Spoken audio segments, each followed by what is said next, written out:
Hello everybody and welcome back to another one of our 7-star raid build videos. It's been a while since we've done one of these, about 3 months as far as I'm aware. Almost 4, I think actually. The last one was Komodo, which was a while ago. But we've got the next 7-star raid announced. We've actually got the next 2 kinda. It's a little bit complicated. I'll get to that in just a second. Um, Iron Valiant and Roaring Moon, believe it or not. We've got 2 at the exact same time. We'll get into a little bit more of the specifics as we go on through here. Might as well just rip the bandit off, right? So if you're playing Pokemon Violet, your 7-star raid dens will have Iron Valiant. If you're playing Scarlet, it'll be Roaring Moon. That doesn't mean you can't get the other by joining a raid online or locally. If you have both versions in 2 switches or your friend has the other version, you're able to get both 7-star Pokemon, just not in your own raid den. So just be aware of that. You can get them both. It takes a little bit of extra effort. But realistically, you should be playing these with other people anyway. It'll make it way easier. So it shouldn't be that bad. You should be able to find plenty of lobbies once these raids kind of kick off into the dens. But let's start talking about the Pokemon. First off, we got Iron Valiant here.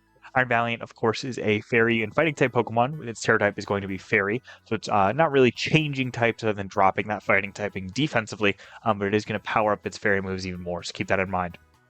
Its only ability is Quark Drive, so we can guarantee that it's going to have that.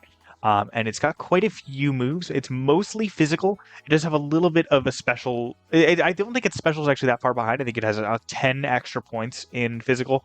But it has a lot more physical moves than special moves, so I kind of prioritize that in building this set. I feel like we're guaranteed to see Psycho Cut. Probably also Close Combat on there as well. I didn't put it up here, but I think it gets Brick Break, and that's an option too. Take care of those stab typing to get some original typing. I think Psycho Cut is almost guaranteed, believe it or not. And I can also see getting Spirit Break, because not many Pokemon get that move, and it's a pretty powerful move. It lowers the target special attack if it hits and does some damage. Moonblast and Leaf Blade on there. Of course, Moonblast being special, keep that in mind. So less likely, realistically, that you see that unless it's a mixed set, which is very possible for Iron Valiant. Let's keep that in mind. And Leaf Blade's a great coverage option. Night Slash, Close Combat, I think are probably both going to be on there. Close Combat, I could say almost definitely. I could see throwing out a Close Combat turn 1 or when it puts up its shield and then clearing damage debuffs, or clearing stat debuffs, I should say, so that it loses that -1 to its both defense and special defense for basically a free Close Combat. It also knows Hypnosis. I don't think any 7-star bosses have used sleep moves before, but I could definitely see them starting to do that. They always try to introduce something a little weird with these Pokemon. And Hypnosis might be this Pokemon's. And then Shadow Sneak is really its only other physical move that I could see it using. It's got a little bit of extra stab. It being priority could help a little, but realistically, it probably won't. It'd probably just be there for the Ghost type moves. Knockoff and Double Team I also have listed. I don't think it'll have either of those, but those are good to note because they can shake up the battle a little bit. As a pure Fairy type Pokemon, Iron Valiant is going to be weak to Steel and Poison, which is a very limited type, a limited set of types. Keep that in mind. And it's going to be in raids from October 3rd to October 12th. Just the same as Roaring Moon here. We've got Roaring Moon, of course, Dragon and Dark as its original typing. It's going to be Terra Dragon, so same thing as Iron Valiant, where it's losing a typing defensively, but it's getting a pretty big boost to its stab dragon moves here. Night Slash and Dragon Rush, I feel like are guaranteed on this Pokemon. Zen Headbutt and Dragon Dance, I feel like are less so. I could see it running Dragon Dance. I probably will, honestly. It also has a moderately high special attack stat, so I thought Flamethrower was on there as an option. Dragon Breath you can see in the additional moves option at the bottom. If it runs a more special set or a run mix, I could see it running Dragon Breath as well, just for a little bit of extra Dragon Stab, and that Paralysis chance would always be nice. Fly is a bit of an interesting one. Not many Pokemon get Fly as a learn set move. Salamence and Roaring Moon get it, and it's kind of unique to them, so I could see them doing that to kind of show off that Pokemon gets it, and Throat Chop and Double Edge are just for some extra, I guess, moves. Throat Chop isn't extra coverage because it's dark, and Night Slash is also dark. But it does make it so any opponents can't use any voice moves or any sound moves, which is kind of interesting. And the Double Edge is just going to be a lot of damage if it throws that out there against something that it couldn't hit otherwise. Dragon Claw and Dragon Breath are other moves I could see this Pokemon running. Realistically, I think Dragon Rush is going to be its move it goes for. Photosynthesis is this Pokemon's only ability, so it is for sure going to be running that. Hopefully no Sun gets set up. Some of these Pokemon actually get the opportunity to use Rain Dance. I think, yeah, some that are actually made for fighting Roaring Moon. So I'll point that out if I remember it when we're going over the sets. It could be a good option if this Pokemon, for whatever reason, runs Sunny Day. I think it actually does learn it. So keep that in mind if you're struggling against it, and it does, in fact, run Sunny Day. Iron Valiant, I should mention, also, I think, learns Electric Terrain, so you might want to consider that when fighting it as well. Just keep that in mind when you're building these Pokemon. Maybe it'll work for you a little bit better. None of these sets actually have those moves, but it could help if you're struggling against it. Of course, as a pure dragon type Pokemon, it's going to be weak to Fairy, Ice, and Dragon. So again, a limited set of typings. It's going to be in raids from the same time, from October 3rd to October 12th. And like I said before, it's going to be version exclusives. You're able to join the other raid. You're not going to be able to find them in your own den. So you should be fine. You should be able to find what you need. But just keep that in mind. Moving on to our raid builds, we'll do Roaring Moon first. Yeah, we'll do Roaring Moon first. We'll reverse it. For Roaring Moon, you got the trusty Azumarill set here. Azumarill, of course, being a water and fairy type Pokemon. It's going to be the Terra type of fairy and give it the Shell Bell. Nothing too different here. We've got Mud Slap as just kind of its fourth move. You probably won't be using that. If you notice your team's taking a little bit of extra damage, you can throw it out a Mud Slap or two, lower Roaring Moon's accuracy, which could be nice. Could help you guys live a little bit extra. Play Rough is your main damage output. Chilling Water can help you get to Terra if you need to get there for whatever reason. If you're struggling to get there with Play Roughs, and if you're taking just a little bit too much damage against this Roaring Moon, you can throw out a Chilling Water or two. It lowers its attack and builds your Terra, which of course is nice. And then Belly Drum, of course, is the bread and butter of this Azumarill set.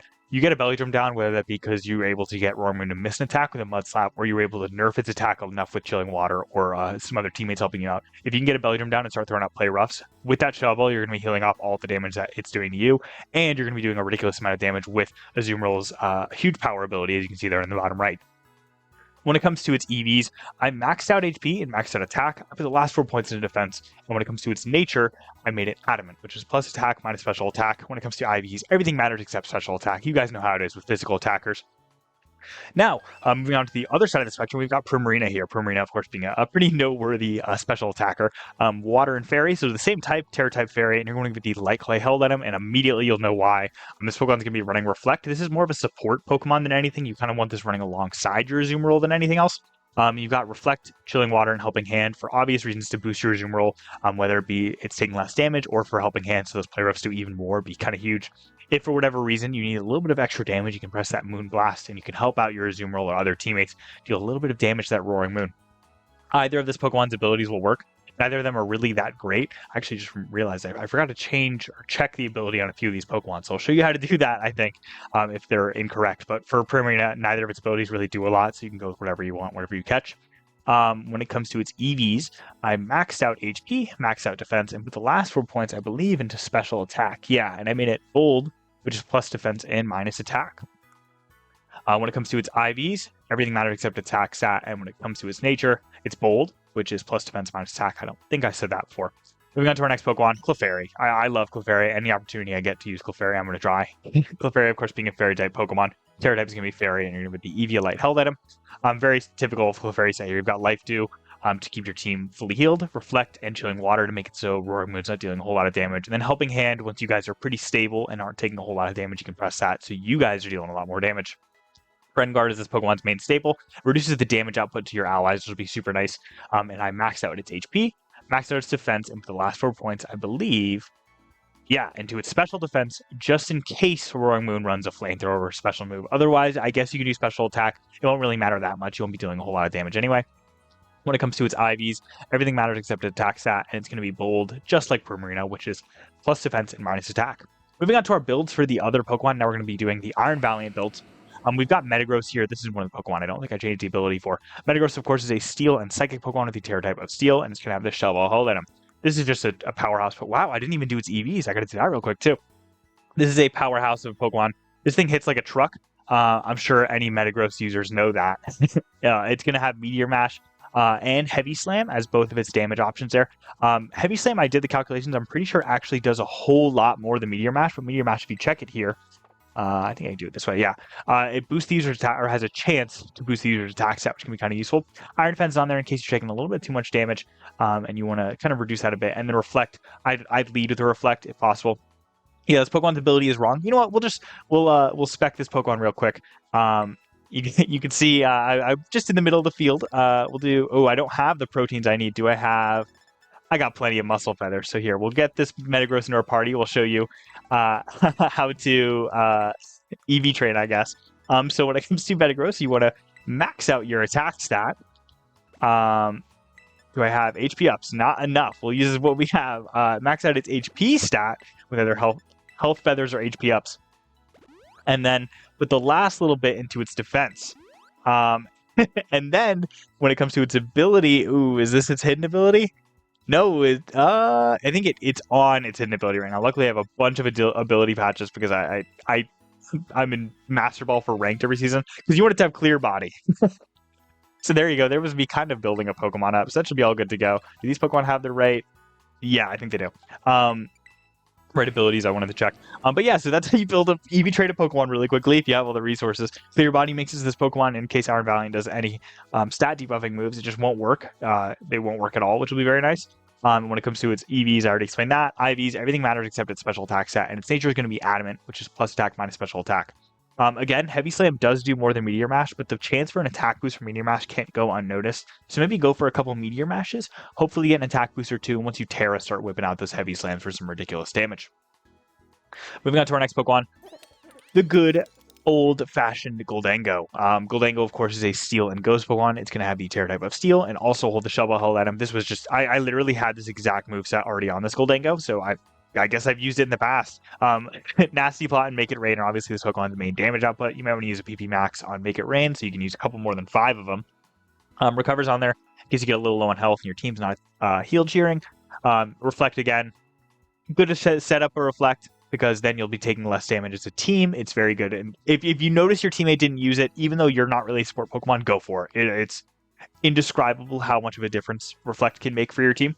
Good as Gold is this Pokemon's only ability, and when it comes to its EVs, max out HP, max out special attack, the last 4 points in defense. When it comes to IVs, everything matters except its attack stat, and I made this Pokemon Modest, which is plus attack minus attack. I don't think I mentioned Metagross, by the way.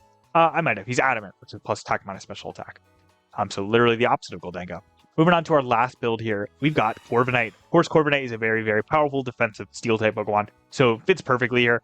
Flying and Steel is going to be its typing, and then Terra-type Steel. Keep in mind with all 3 of these Pokemon, by the way, once you Terra to Steel, if this Iron Valiant is known for using fighting moves, if it has close combat or anything similar to that, you want to make sure your defense is as high as possible first before you Terra. Otherwise, you could run into some issues there. I should have mentioned that a little bit earlier. And you have the Shell Bell hold item. You can see here this Pokemon's kind of set. Its set is kind of focused on building up its own bulk and then going for some pretty high-powered Iron Heads there. Reflect and Bulk Up boost both your defense, and then Bulk Up also boosts your attack stat by a little bit. So maybe go for a couple of those, set up a Reflect first, of course, for your whole team. Then roost off any damage you've taken and start dealing some Iron Head damage with the hopefully +2, maybe even 3 to attack from the Bulk Ups. Mirror Armor is going to be this Pokemon's ability. It's really the only one that applies here. It's kind of like Clear Body, where you won't get any stat debuffs, but Iron Valiant will. That's the only advantage it gets over Clear Body. I don't think Iron Valiant's going to be really focused on stat debuffs, but just in case, Mirror Armor can help you out there. When it comes to its EVs, you want to max out HP, max out attack, the last 4 points in defense. When it comes to its IVs, everything matters except its special attack. And when it comes to its nature, this is Adamant as well, which is plus attack minus special attack. With that being said, that's all the Pokemon I built for you here today. All of them should work pretty well. Keep in mind that Iron Valiant's fighting moves might be a problem if you Terra Steel too early before your defenses are high, so really focus on that. And again, Reflect is so important for both these raids, so set that up as quickly as you can, and you guys should all be fine. So I hope to see you guys out there in those raid ends. Make sure to open up your raids to the opposites if you're playing on Violet. Invite your Scarlet friends, and if you're playing on Scarlet, invite your Violet friends, so we can all get both 7-star raid bosses. I'm looking forward to it. I hope you guys are too. And again, thank you for watching. Hope to see you guys out there in the raid ends, and good luck. Have a good day.